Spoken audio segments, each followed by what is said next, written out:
More baby aquaba. What's us and they can out here channel your best subscribe.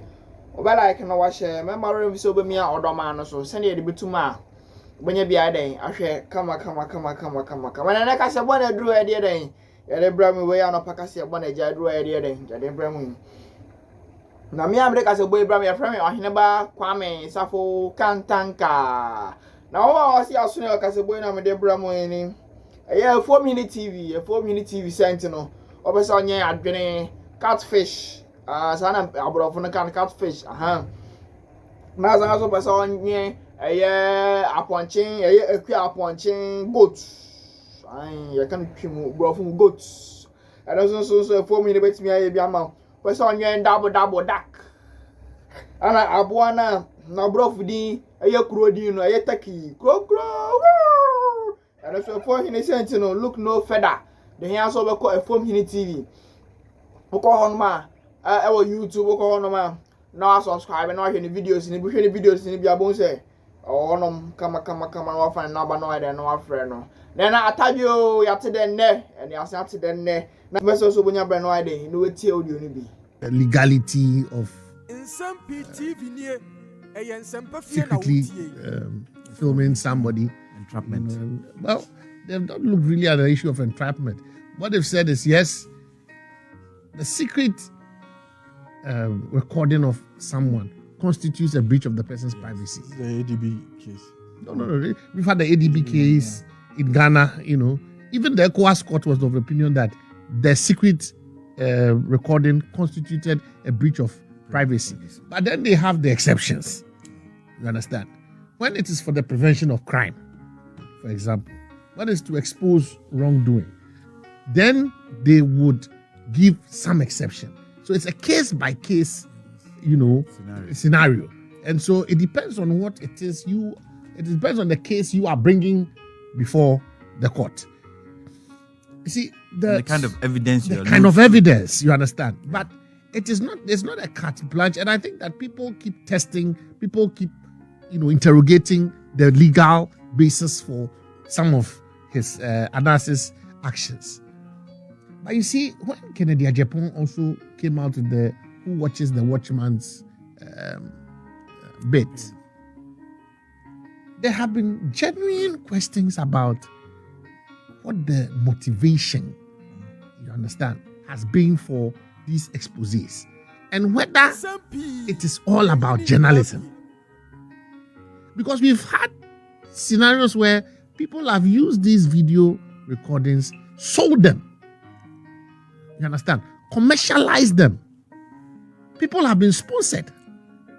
So, is it pure journalistic work out there, or people have used? I called it entrepreneurship, journalistic entrepreneurship, and that is a very good friend of mine. A lot of people don't seem to know that. One of the few people he would openly expose his face to. You understand? Or I'll pick up a phone and call him, and he'll return the call. So we are very good friends. So when we're having these legal fights back and forth, a lot of people thought that, we had something personal. No. For me, it was about principle, because at the time, I could see danger ahead. You see, I kept warning that, look, if you are not careful to lay ground rules about this so-called secret recordings, and we are not careful to be clear that, look, if the person, because you see, we got to a point where when we were dealing with this case in court, at some point, Tiger Eye metamorphosized into a private security company. It was no longer a journalistic piece.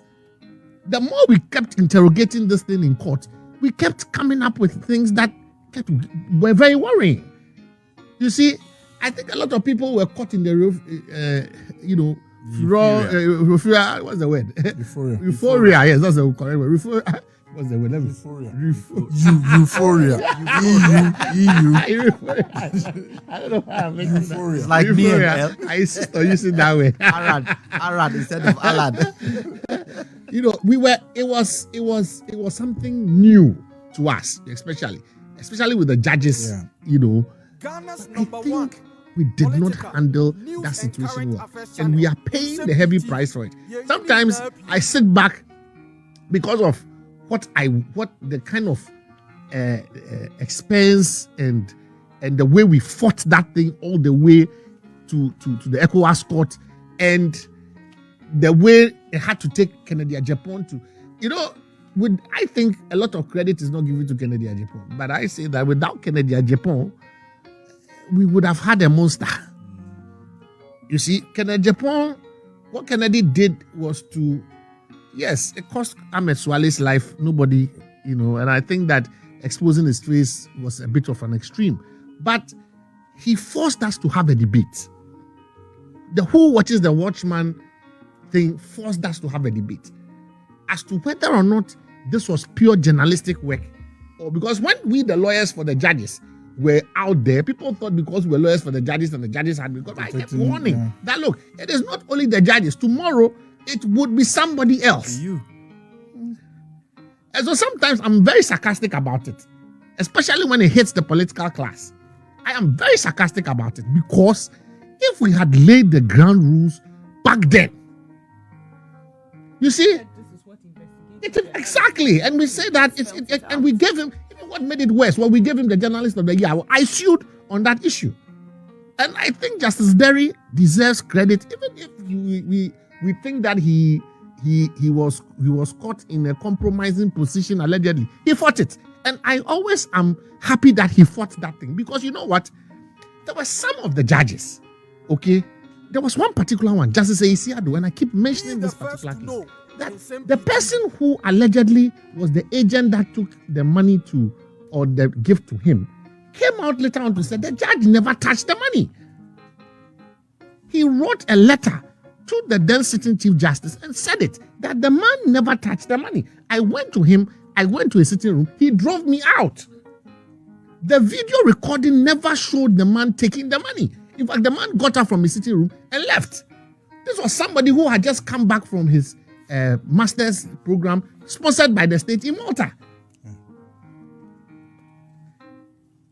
You see, we didn't treat some of these people fairly.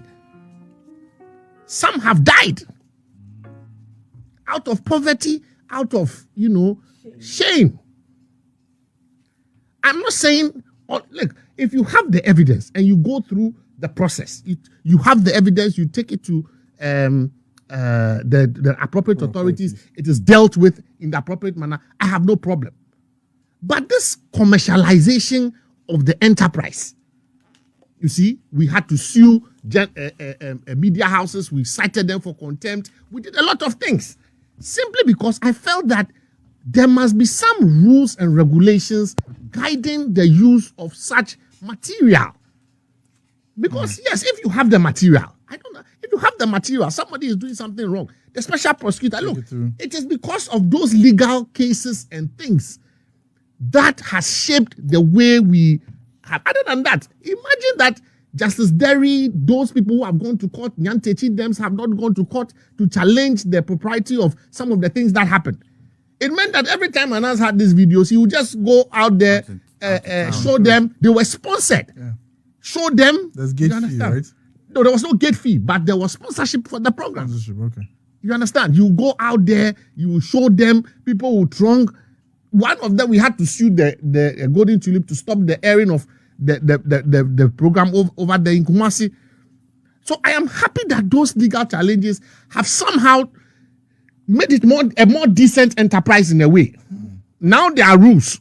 When he gets the thing, he has to take it to special prosecutor or take it elsewhere. But I think we need to do more. The Ghana Journalists Association needs to do more. The National Media Commission needs to do more. Because my point is this. I am not against journalists or investigative journalists exposing wrongdoing. It's important. But there must be rules. What I see is not journalism. It's entrapment. And I've been making that point. Look, if a politically exposed person uses his position, you understand, to engage in corrupt acts, there's a difference between claiming that the vice president uses his position to demand 200,000. Why don't you do follow-up? Go the full haul. Because we've seen those when we looked at the FIFA, and it's not as if